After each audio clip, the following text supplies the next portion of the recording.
ఓం నమో నారాయణాయ. బద్రీనాథుని కరుణ మాపై ఎల్లప్పుడూ ఉండాలి. నమస్కారం. హిమాలయాలలోని ఆ మంచు శిఖరాల మధ్య అలకనంద నది గలగలల పక్కన వేల సంవత్సరాల చరిత్ర, విశ్వాసం గడ్డకట్టిన ఒక ప్రదేశముంది. నిజంగా ఈరోజు మనం బద్రీనాథ్ ఆలయం అనే ఒక మహాపుణ్యక్షేత్రం గురించిన మన ఆధారాలను లోతుగా పరిశీలించబోతున్నాం. చాలా ఆసక్తికరమైన అంశం. మన దగ్గర రెండు అద్భుతమైన ఆధారాలున్నాయి. ఒకటి, ఈ ఆలయం యొక్క పుట్టుక, దాని పురాణాలు, దాని ప్రాముఖ్యతను వివరిస్తోంది. అలాగే రెండవది, ఒక చాలా ప్రత్యేకమైన కోణాన్ని చూపిస్తోంది. అదేంటంటే, అంత ఎత్తులో ఉన్న ఆ ప్రదేశానికి మన తెలుగువారికి మధ్య ఉన్న విడదీయరాని బంధం. అవును, ఇది చాలా మందికి తెలియని విషయం. సరే, అసలు మనం ఈరోజు ఏం తెలుసుకోబోతున్నాం? ఈ ఆలయం కేవలం ఒక రాతి కట్టడమా, లేక దాని వెనుక ఇంకా చాలా ఉందా? దాని వెనుక కథలు, పురాణాలు, చరిత్ర అన్నీ ఉన్నాయి. ఈ యాత్రలో తెలుగు భక్తులు తమదైన ముద్రను ఎలా వేశారు? పదండి, ఈ కథలోకి లోతుగా వెళదాం. తప్పకుండా. ముందుగా అందరికీ అర్థమయ్యేలా కొన్ని ప్రాథమిక విషయాలతో మొదలు పెడదాం. ఈ ఆలయం ఎక్కడుంది? ఇది ఉత్తరాఖండ్ రాష్ట్రంలో చమోలీ జిల్లాలో గఢ్వాల్ హిమాలయాలలో ఉంది. సముద్ర మట్టానికి సుమారు 3133 మీటర్ల ఎత్తున, అంటే దాదాపు 10,000 అడుగుల పైనే అన్నమాట. అలకనంద నది ఒడ్డున. అవును, ఆ ఎత్తు ఊహించుకుంటేనే మనకు చలి పుడుతోంది. నిజమే. నిజానికి ఆ ఎత్తు, ఆ ప్రదేశం, దాని ప్రాముఖ్యతకు ఒక కారణం మాత్రమే. ఇది హిందువులు తమ జీవితంలో ఒక్కసారైనా దర్శించాలని కోరుకునే పవిత్ర 4 ధామ్ యాత్రలో ఒకటి. గంగోత్రి, యమునోత్రి, కేదార్నాథ్, వాటితో పాటు ఇది కూడా. అవును, అంతేకాదు, ఇది ఛోటా 4 ధామ్ యాత్రలో కూడా ఒక భాగం. అంటే ఒక రకంగా చెప్పాలంటే ఇది కేవలం ఒక ఆలయం కాదు, భారతదేశపు ఆధ్యాత్మిక పటంలో ఒక శిఖరం లాంటిది. ఇక దాని పేరు వెనుకున్న పురాణ గాథలోకి వెళుదాం. ఇది చాలా ఆసక్తికరంగా ఉంటుంది. చెప్పండి. ఈ ఆలయం విష్ణువు యొక్క బద్రీనారాయణుడి రూపానికి అంకితం చేయబడింది కదా. అవును. ఇక్కడి నమ్మకం ప్రకారం విష్ణువు ఈ ప్రదేశంలో వేల సంవత్సరాలు కఠోర తపస్సు చేశారట. ఆ సమయంలో హిమాలయాలలో విపరీతమైన మంచు కురుస్తుండగా ఆ చలిలో, అవును, ఆ చలిలో లక్ష్మీదేవి ఒక బద్రీ చెట్టు, అంటే మనకు తెలిసిన రేగు చెట్టు రూపం ధరించిందట.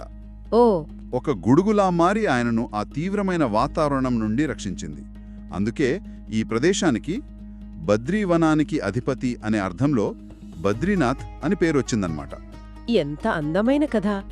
ప్రేమ, భక్తికి ఇంతకంటే మంచి ఉదాహరణ ఏముంటుంది కదా. ఇక్కడ ఆసక్తికరమైన విషయమేంటంటే, ఈ కథలు కేవలం కొన్ని వందల సంవత్సరాల క్రితం పుట్టినవి కావు. మన ఆధారాలు, దీని మూలాలు వేదకాలం నాటివని చెబుతున్నాయి. అంటే 3000 సంవత్సరాల కంటే పాతవన్నమాట. ఖచ్చితంగా. విష్ణు పురాణం, స్కంద పురాణం, చివరికి మహాభారతంలో కూడా బద్రీనాథ్ ప్రస్తావన ఉంది. ఈ గ్రంథాలు బద్రీనాథ్ను కేవలం ఒక పుణ్యక్షేత్రంగా కాకుండా ఒక దివ్య భూమిగా, అవును, దేవతలు, మహర్షులు తపస్సు చేసుకున్న ఒక తపోభూమిగా వర్ణిస్తాయి. ముఖ్యంగా విష్ణువు యొక్క జంట అవతారాలైన నరనారాయణులు ఇక్కడే తీవ్రమైన తపస్సు చేశారని, వారి తపశ్శక్తితో ఈ ప్రదేశం మొత్తం దివ్యశక్తితో నిండిపోయిందని పురాణాలు చెబుతున్నాయి. ఒకానొక దశలో పూర్తిగా కనుమరుగైంది. అవును, బహుశా బౌద్ధమత ప్రాబల్యం వల్ల కావచ్చు, లేదా ప్రకృతి వైపరీత్యాల వల్ల కూడా కావచ్చు. మొత్తం మంచు కింద సమాధి అయిపోయింది. ఊహించుకుంటేనే ఆశ్చర్యంగా ఉంది. మరి దాని మళ్లీ వెలుగులోకి తెచ్చిందెవరు? దానికి సమాధానం మనకు 8వ శతాబ్దంలో దొరుకుతుంది. అద్వైత సిద్ధాంతకర్త ఆది శంకరాచార్యుల రూపంలో. ఓ, శంకరాచార్యులు. ఆ కాలంలో హిందూ మతం అనేక సవాళ్లను ఎదుర్కొంటున్నప్పుడు దాని పునరుజ్జీవనానికి ఆయన దేశమంతా పర్యటించారు. ఆ పర్యటనలోనే ఆయన బద్రీనాథ్ చేరుకున్నారు. అక్కడ ఆయన ఏం చేశారు? అలకనంద నదిలోని నారదకుండంలో బద్రీనారాయణుడి విగ్రహాన్ని తిరిగి కనుగొన్నారు. అది మామూలు విగ్రహం కాదు, నల్ల సాలగ్రామ శిలతో చేయబడింది. సాలగ్రామ శిలలకు చాలా పవిత్రత ఉంటుంది కదా. అవును, హిందూ మతంలో సాలగ్రామ శిలలు విష్ణువుకు సహజమైన స్వీయ వ్యక్త రూపాలుగా భావిస్తారు. అందుకే వాటికంత ప్రాముఖ్యత. అంటే ఆయన కేవలం విగ్రహాన్ని కనుగొని వదిలేలేదన్నమాట. అస్సల్లేదు. తొలిత ఆయన ఆ విగ్రహాన్ని తప్పకుండా వేడి నీటి బుగ్గల దగ్గర ఒక గుహలో ప్రతిష్ఠించారు. ఆ తర్వాతే ప్రస్తుత ఆలయానికి పునాది వేశారా? ఖచ్చితంగా.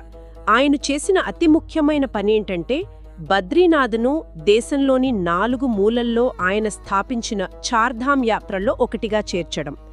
దీనివల్ల బద్రీనాథ్ కేవలం ఒక ప్రాంతీయ ఆలయంగా మిగిలిపోకుండా ఒక జాతీయ పుణ్యక్షేత్రంగా మారింది. మరి మనమిప్పుడు చూస్తున్న ఆలయం కూడా శంకరాచార్యులు కట్టిందేనా, లేక తర్వాతేమైనా మార్పులు జరిగాయా? అదే మంచి ప్రశ్న. శంకరాచార్యులు పునాది వేశారు, కానీ ప్రస్తుత ఆలయ నిర్మాణం చాలా వరకు 16వ శతాబ్దంలో గడ్వాల్ రాజుల చేత పునరుద్ధరించబడి విస్తరించబడింది. ఓ అలాగా. హిమాలయాలలోని ఆ కఠినమైన వాతావరణాన్ని, హిమపాతాలను, భూకంపాలను తట్టుకోవాలి కదా, అందుకే దీన్ని బలమైన రాతితో నిర్మించారు. బయట నుండి చూస్తే చాలా రంగురంగులుగా ఉంటుంది కదా? అవును. ముఖద్వారం చాలా ఆకర్షణీయంగా ఉత్తమ భారత సంప్రదాయ శైలిలో ఉంటుంది. ఆ చుట్టూ ఉన్న మంచుకొండల తెలుపు రంగుకు, ఈ ఆలయ రంగులకు మధ్య ఉన్న తేడా చూడటానికి అద్భుతంగా ఉంటుంది. లోపలికి వెళ్తే గర్భగృహం, దర్శన మండపం, సభామండపం అని 3 భాగాలు కనిపిస్తాయి. గర్భగృహంలోని ప్రధాన విగ్రహం గురించి మన ఆధారాలు ఒక ప్రత్యేకమైన విషయాన్ని చెబుతున్నాయి. ఇది మిగతా విష్ణు విగ్రహాల లాంటిది కాదట. అవును. ఇక్కడే మనం ఒక అద్భుతమైన, అసాధారణమైన విషయం గమనించాలి. గర్భగృహంలో సుమారు 1 మీటర్ ఎత్తు ఉన్న ఆ సాలగ్రామ విగ్రహంలో విష్ణువు పద్మాసనంలో, అంటే ధ్యాన ముద్రలో కూర్చునుంటారు. పద్మాసనంలోనా? ఇది అత్యంత అరుదైన విషయం కదా, ఎందుకంటే మనం సాధారణంగా చూసే విష్ణు విగ్రహాలు నిలబడిన భంగిమలో, స్థానక మూర్తి అంటారు, లేదా శయనించిన భంగిమలో, అంటే శయనమూర్తిగా ఉంటాయి. అవును. అది నిజంగా చాలా అసాధారణం. సాధారణంగా మనం చూసే విష్ణువు ఒక పాలకుడిలా, ఒక రక్షకుడిలా చక్రం ధరించి ఉంటారు. కానీ ఇక్కడ ఒక యోగిలా, ఋషిలా కనిపిస్తున్నారు. ఖచ్చితంగా మీరన్నది నిజం. అంటే ఇక్కడ శక్తి కంటే శాంతికి, తపస్సుకు ఎక్కువ ప్రాధాన్యత ఇస్తున్నారా? అవును. ఈ భంగిమ ఆయనెక్కడ కఠోర తపస్సు చేశారనే అసలు పురాణ గాథకు ఒక దృశ్య రూపంగా నిలుస్తుంది. ఇది బద్రీనాథ్ యొక్క అసలు తత్వాన్ని చూపిస్తుంది. అంటే ఇది కేవలం కోరికలు తీర్చే ప్రదేశం కాదు. ఇది ఆత్మశోధన, ధ్యానం మరియు మోక్షం కోసం ఉద్దేశించిన ఒక తపోభూమి. ప్రధాన విగ్రహంతో పాటు ఆలయంలో లక్ష్మీదేవి, నరనారాయణులు, గరుత్మంతుడు, కుబేరుడు, నారదుడు వంటి ఇతర దేవతల విగ్రహాలు కూడా ఉన్నాయి. సరే, ఒక యాత్రికుడిగా అక్కడి అనుభవం ఎలా ఉంటుందో చర్చిద్దాం. సంవత్సరమంతా వెళ్ళడానికి వీలుంటుందా? ఉండదు, అస్సలు ఉండదు. ఆలయం సంవత్సరంలో కేవలం 6 నెలలు మాత్రమే తెరిచి ఉంటుంది. ఏ నెలల నుండి ఏ నెలల వరకు? సాధారణంగా అక్షయ తృతీయ రోజున, అంటే ఏప్రిల్ లేదా మే నెలలో తెరిచి, దీపావళి తర్వాత అక్టోబర్ లేదా నవంబర్లో మూసివేస్తారు. మిగిలిన 6 నెలలు? మిగిలిన 6 నెలలు ఆ ప్రాంతమంతా కొన్ని అడుగుల మంచుతో కప్పుకుపోతుంది. మనుషులు ఉండటం అసాధ్యం. ఆ శీతాకాలంలో మూల విరాట్టి యొక్క ఉత్సవ విగ్రహాన్ని పూజల కోసం సమీపంలోని జోషి మఠకు తరలిస్తారు. ఆలయానికి వెళ్లే ముందు యాత్రికులు పాటించే ఒక ప్రత్యేకమైన సాంప్రదాయం గురించి కూడా మన ఆధారాలు చెబుతున్నాయి. తప్తకుండని. అవును, అదే తప్తకుండ్. ఇది ఆలయానికి దగ్గర్లోనే ఉన్న ఒక సహజ వేడినీటి బుగ్గ. దీని ప్రత్యేకత ఏంటి? బయట ఉష్ణోగ్రత 0 డిగ్రీల కన్నా తక్కువ ఉన్నప్పుడు కూడా ఈ కుండలోని నీరు ఎప్పుడూ 45 నుండి 50 డిగ్రీల సెల్సియస్ వేడితో ఉంటుంది. అద్భుతం. ఆలయానికి ప్రవేశించే ముందు యాత్రికులు ఇందులో స్నానం చేయడం ఒక సంప్రదాయం. ఆ గడ్డకట్టే చలిలో ఆ వేడినీటి స్నానం శారీరకంగా ఎంత ఉపశమనాన్నిస్తుందో ఆధ్యాత్మికంగా కూడా ఆత్మను శుద్ధి చేస్తుందని భక్తుల నమ్మకం. అది ఒక దైవికానుభూతి అయ్యుంటుంది. తప్పకుండా. ఇక్కడే ఒక ఆశ్చర్యకరమైన ఊహించని విషయముంది. ఉత్తర భారతంలో హిమాలయాల శిఖరాలపై ఉన్న ఈ ఆలయంలో పూజలు చేసేది ఎవరో తెలుసా? ఇది చాలా మందిని ఆశ్చర్యపరుస్తుంది.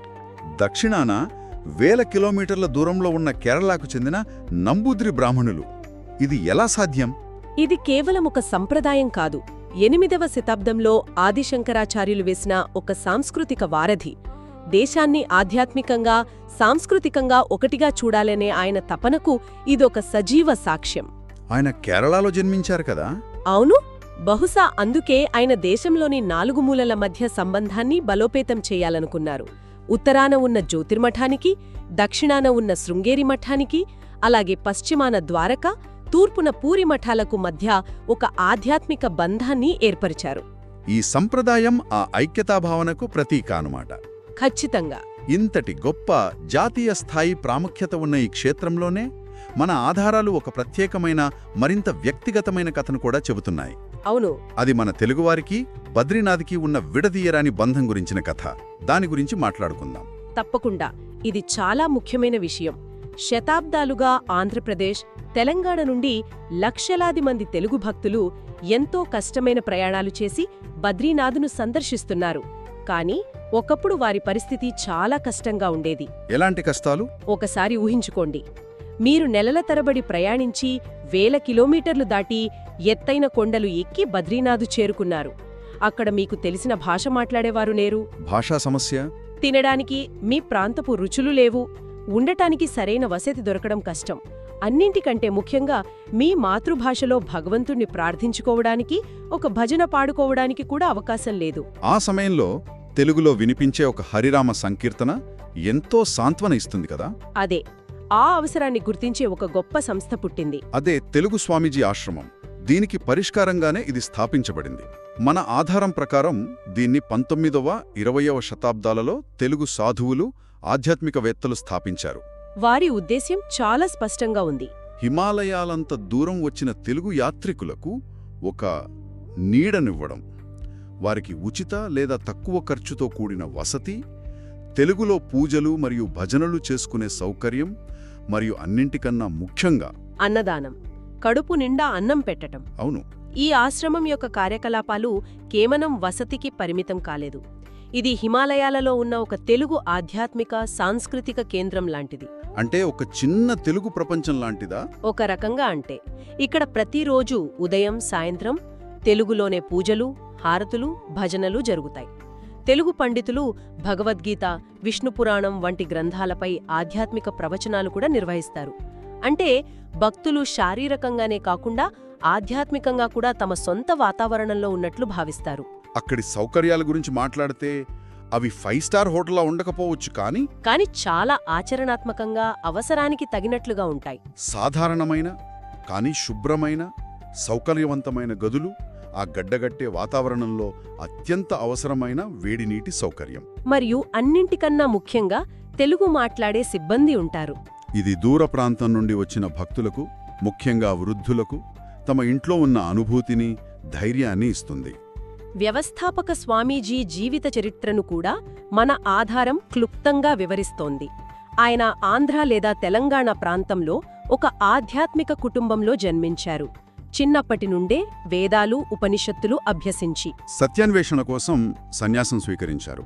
అవును, హిమాలయాలలో తపస్సు చేసుకుంటున్న సమయంలో తెలుగు యాత్రికులు పడుతున్న ఇబ్బందులను కళ్లారా చూసి చలించిపోయారు.